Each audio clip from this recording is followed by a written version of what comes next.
welcome you back to 757 Saturday Sports Talk on Cobra Sports TV. Like, share, and subscribe to our YouTube channel and interact with us wherever you are tuning in. And we now have a special guest with us, Ed. He's not only a diehard New York Yankees fan like you are, not completely clean-shaven. He's growing it out because the Yankees do that now. He's also the lead Hoops Bracketologist for Hoops HQ. Give him a follow on the Twitter, or the X as it's now called, Brad Wachtel, as he joins us here on the program. Brad, always a pleasure. Good to see you again. It's a fun time of year. The countdown to Selection Sunday is on as we're less than a month away. How you been?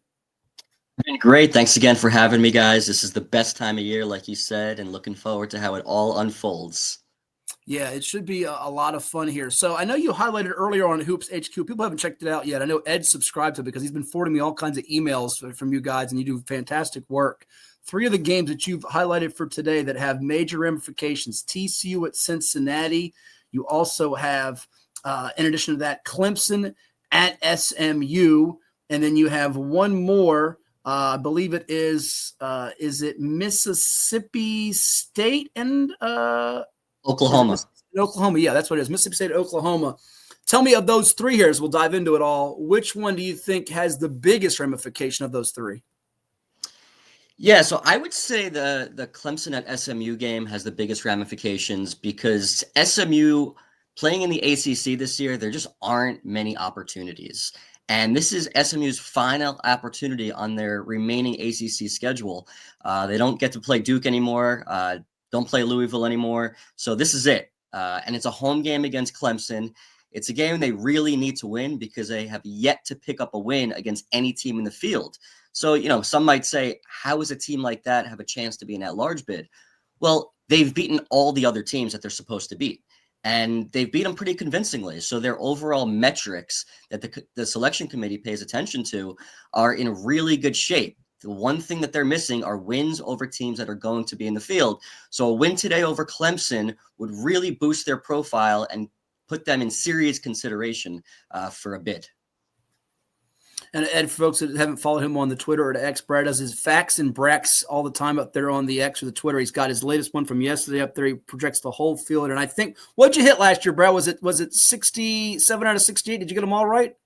67 out of 68. And then in terms of seeds, I had about 40. It was 48 out of the 68 seeds exact.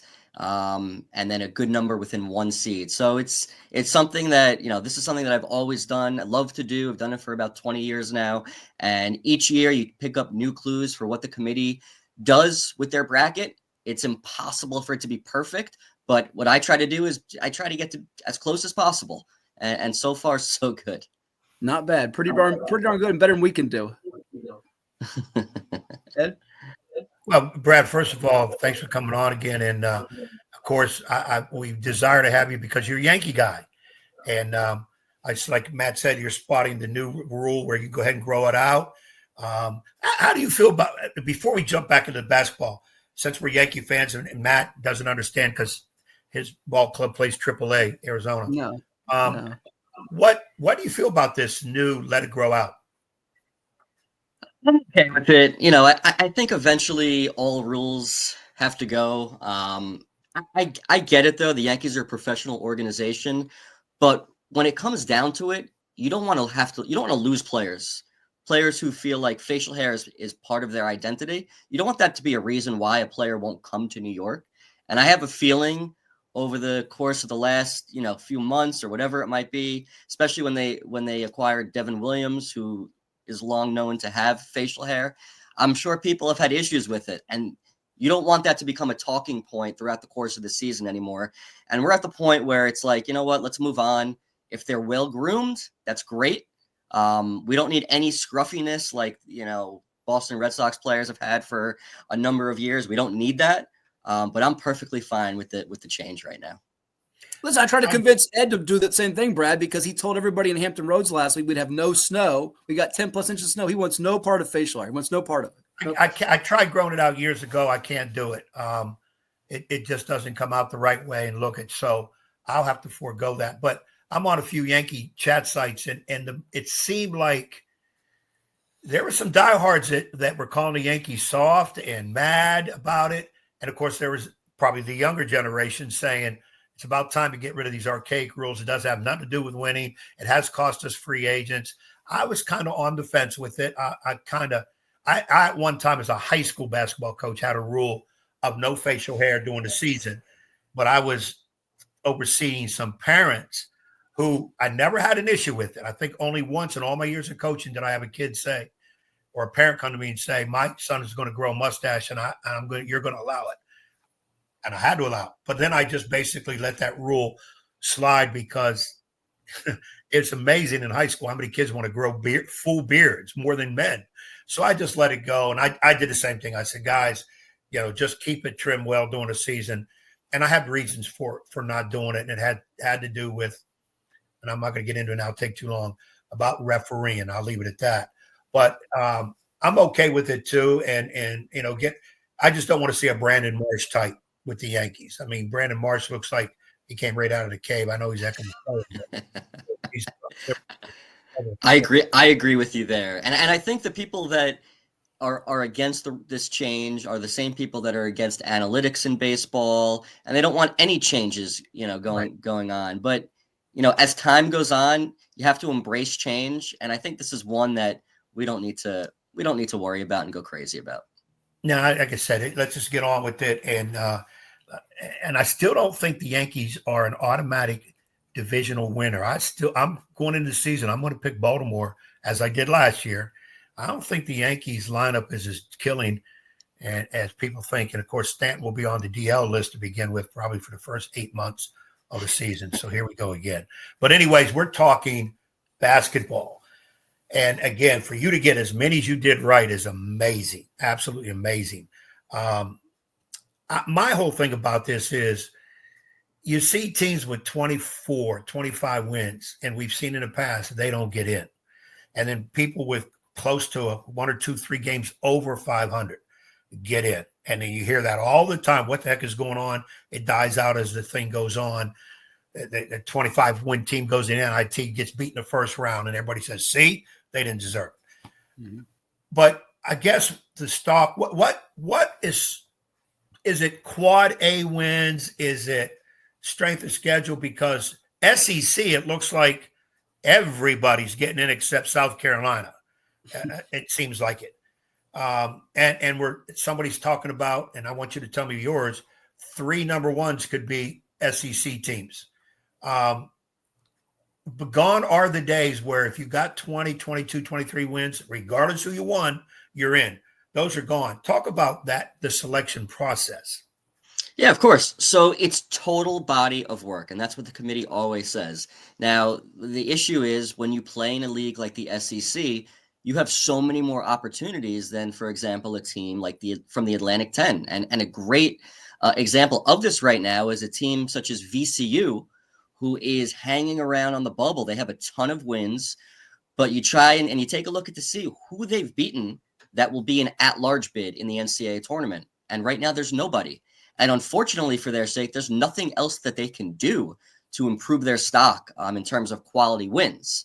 However, that being said, what VCU does have when it comes to quadrant 1 and quadrant 2 wins, they're 6-4 against Q1 and Q2 opponents, which is important. Anytime you're over 500 in that category, you will definitely be considered for a bid and you have a shot. So what VCU needs to do is they need to finish strong, continue to improve their metrics. When you have the opportunity to blow a team out, do it, because that helps your offensive and potentially defensive efficiency too. And that goes into selection for the NCAA tournament. As far as teams from the SEC go, we take a team like Oklahoma, for example.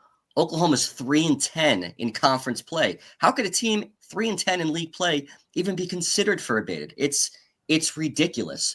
But as I said, total body of work. What Oklahoma did in the non-conference play, they beat Louisville, they beat Arizona, and they beat Michigan, all on a neutral court.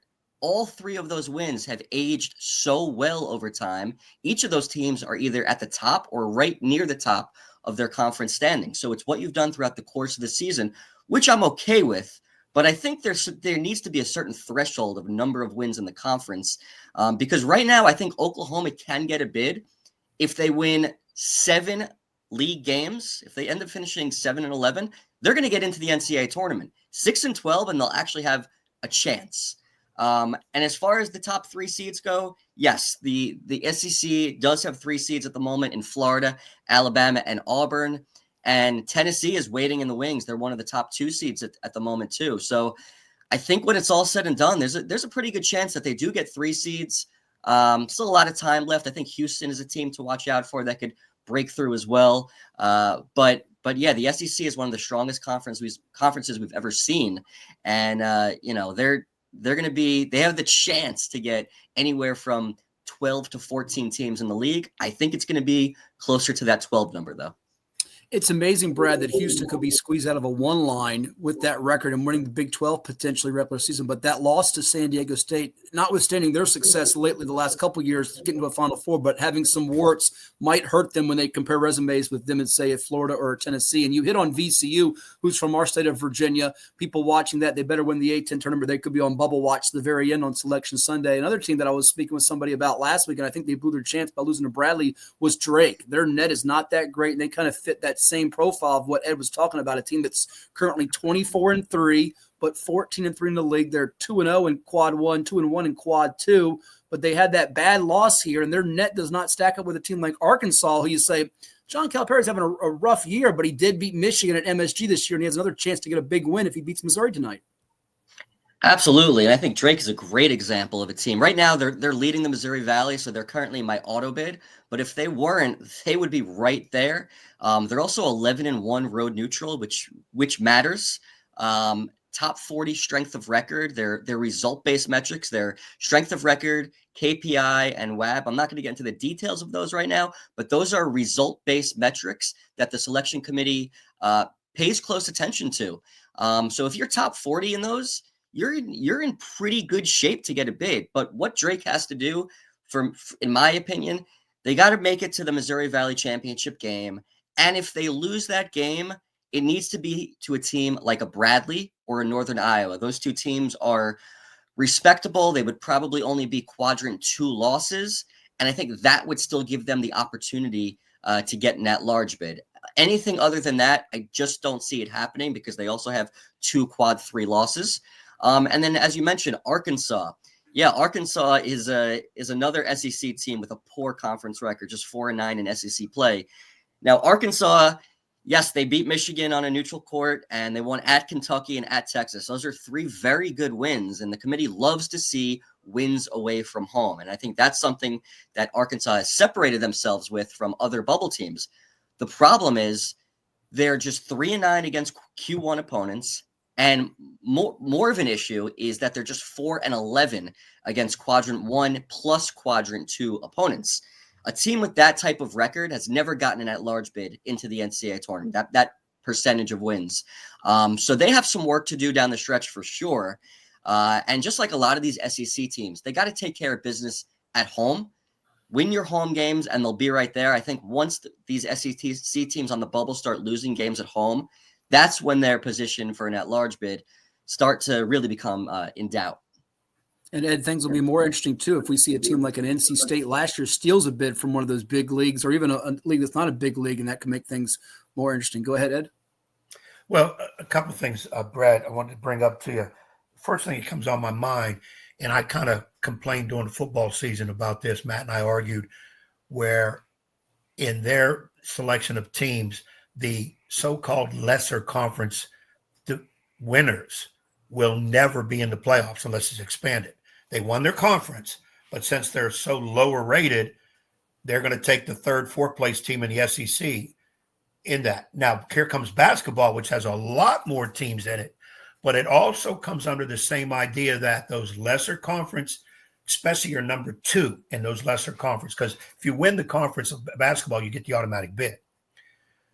But you might have a number 2 team who has a great record in the league, pretty good, maybe 20-plus wins overall, but won't get in because the number 9 team in the SEC, playing all those tough SEC teams with a losing record in the conference, a good non-conference record, gets to move on. I have an issue with that because that means the little guy, unless you go play all the big boys who are not coming to your court and beat them, it doesn't matter what you do. Your NIT is your best shot. I have an issue with that. You're I do saying on that. Yeah, I do too, and I think with conference realignment too, it's only made the issues worse. You're having, especially when teams start and it's going to continue. Teams from the Atlantic 10 at the top of the league, eventually they're going to leave. They're going to join another power conference, and it's just going to be even more difficult. But like you said, the only way is for those teams to play some teams in non-conference that are going to be in the NCAA tournament. Yes, you'd have to go on the road. Maybe you could play them in a preseason tournament as well on a neutral court. That might be your best bet of getting a win. And it's not fair. But at the same time, if you're a team in one of those lesser leagues, you don't need near the quality of number of quality wins that a team from a high major league might need. So, for example, a team like we mentioned, Drake. Why they're in the mix for an at-large bid still is it's not just their metrics. They beat Vanderbilt on a neutral court early in the season. And Vanderbilt right now is in the NCAA tournament. They're a bubble team, however, so they're not a lock.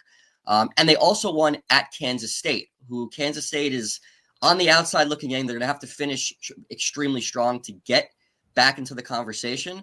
But they picked up 2 victories over teams that at least have a chance to make the NCAA tournament as at large bids. So they kind of did as much as they could possibly do. But yeah, it's not fair. But unfortunately, that's the route the NCAA tournament has gone. And we like to see teams that are teams that many people around the country don't know about that can knock off one of the big boys in the conference tournament. And unfortunately, we're just not going to see as many of those now. Also, Brad, okay, in our region over here in the eastern part down, ACC. And in the past, and actually I'll throw 2 into 1.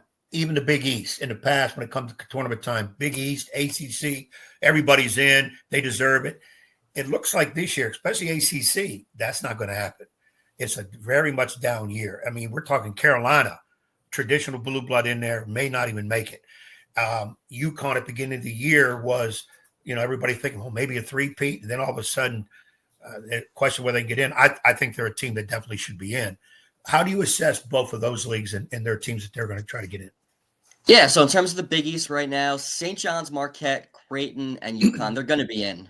Even with UConn's loss to Seton Hall, they've done enough in regular season play, even though they got off to that awful start in Maui. If you remember, they lost multiple games, including a game to Colorado, a team who has only won 1 game in Big 12 play.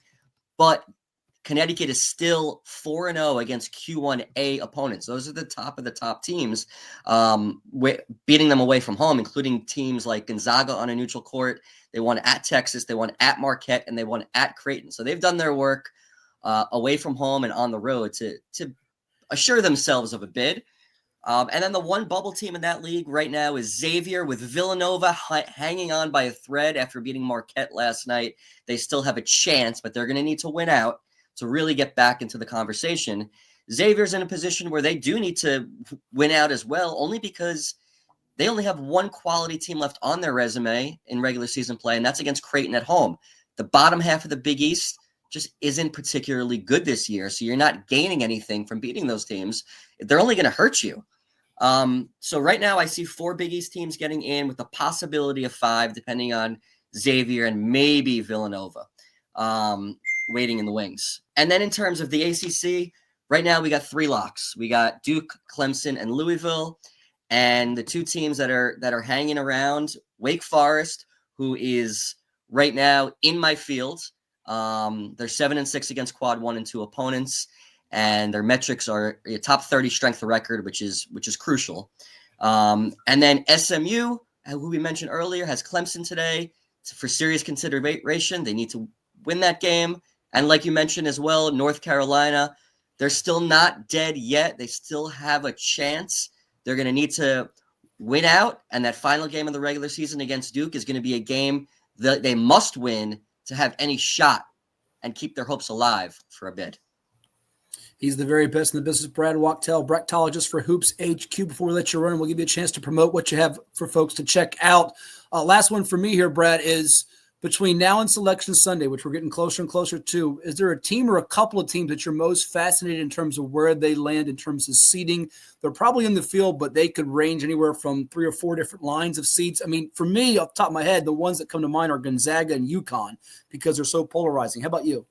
Yeah, definitely Gonzaga for me. Right now, I have them as an 8 seed, but looking at their resume, they're just 2-5 against quadrant one opponents, and they've only have one win against the field, and that's against Baylor at home, who they blew out early in the season. They're going to be a very tricky team to see because if you look at their predictive metrics are like the Ken Palms, the BPIs, and the Torvik ranks that the committee uses. They use those to seed teams, not exactly by their ranking, but it basically could influence where you're seated in the NCAA tournament. And Gonzaga in those rankings, they're number 9 BPI, number 10 KenPom, number 13 Torvik rank, which means, resume aside, they should be a top 3 or 4 seed. They're not going to get a top 3 or 4 seed, but the chances are when we see them in the NCAA tournament, even if they're a 5, 6, 7, 8 seed, they're going to be favored in their first game. If they're a lower seed, at 8, 9, even if they fall to a 10 seed, they're going to be favored over a team that's a better seed than them based on those predictive metrics. Those are the metrics that Vegas uses when they create their lines. One other team that I would mention that you didn't say is Memphis. Memphis out of the American Conference. They're 10-3 against quad 1 and 2 opponents. Have the number 3 non-conference strength of schedule, and they beat UConn and Michigan State on a neutral court. Missouri beat one at Clemson. They have some great wins, but they also have a couple quadrant 3 losses. They have a net of 48, and the rest of their predictive metrics are close around 50, which puts them in the range from they could be anywhere from a 5 seed to about a 9 seed. And it's gonna be interesting to see where they seed them. I have them as a 7. Right smack in between that right now. And I think if they win their conference tournament, they will be closer to a 5. But if not, their seeding will be very interesting when it's all said and done. Good old Penny Hardaway, Ed, one of your favorites. Well, we're not big Penny Hardaway fans here, Brad. He snubbed us a few times on coming on for interviews and whatever. So we don't really back the Memphis team. So many questions to ask, and I know our time is limited. First thing that comes to my mind is with all this, this team in, and we're going all the quads, they're really trying to get the best team in. Will there be talk down the road, even though football kind of dictates conference movements or whatever? Do we go from 68 teams to more? Is it going to be more money? Because it's all about money. And would that help getting some of those lesser conference number 2s in, or a team that wins a lesser conference but doesn't win the tournament, so now they're out with 28 wins and NIT's the best they can do? Do you see that as an A possibility, and B, is it an answer? I think it's definitely a possibility. I could see them moving to 72 teams, maybe making a couple extra games on that Tuesday and Wednesday before the NCAA tournament. Is it a good thing? If you look at the bubble this year, and I think a lot of those high major teams that are middle of the road, I would say it's not a good thing because a lot of those teams are not deserving to be in. Now, in terms of the mid-major teams, yes, it's definitely a good thing because I think you could then see a team like a VCU who is right now on the bubble. They would be in right now. They would be in if we went to 72 teams. And I think it gives an opportunity to some of those teams that win their conference regular season in those low to mid-major leagues that happen to lose in their conference tournament. It gives them another opportunity, which I think is a great thing. Now, that being said, it's a tough situation because you don't want more average to below average teams from power conferences. So I would love to see them figure out a way to get more mid-major teams in, maybe assign a certain number of bids to the non-Power 5 conferences. And it could be anybody else aside from the SEC, Big East, and Big 12, and so on. I think that would be interesting to do. I don't know if it'll ever come to that. But to answer your question, I think small expansion is never the end of the world. So many coaches now, they depend on going to the NCAA tournament. And if you don't go to the NCAA tournament, you could get fired. So coaches are definitely in favor of that. I wouldn't go too crazy with it because then that dilutes the greatest sporting event, that there is. But small expansion, I think, while I wouldn't love it, I'd accept it. There's nothing like those first 2 to 4 days of the NCAA tournament as we go from 68 down to 64, 32, and 16. He is Brad Wachtel, bracketologist for Hoops HQ. As we let you run here, tell the folks how they can check out all your work and subscribe if they'd like. Yeah, so you can find my bracket at factsandbracks.blogspot.com. You could find me on Twitter and X at Brad_Wachtel. And you could also find me, I'm the bracketologist for Hoops HQ and also bracketologist for the Field of 68. And I'm on a bunch of podcasts for both of them. So feel free to check me out. Absolutely, my friend. Thank you so much for coming on. Enjoy the busy time of the year. And we'll be certainly hitting you up, I think, in the next month or two. All the best and have a great weekend. Thanks a lot for having me, guys. And yeah, we got to get you back on because we got to do more assessment of the Yankees situation, get you away from your basketball hoops and all that. And we got to do the Yankee situation. And you and I got to hook up in a game somewhere. We could drag him with us, but he'll be sleeping halfway through it because he's not seen Major League Baseball like the Yankees play. But we got to do it, Brad. But hey, man, keep doing the work you're doing. You're fantastic. And remember us little guys when all these big timers want you because you're the best in the business.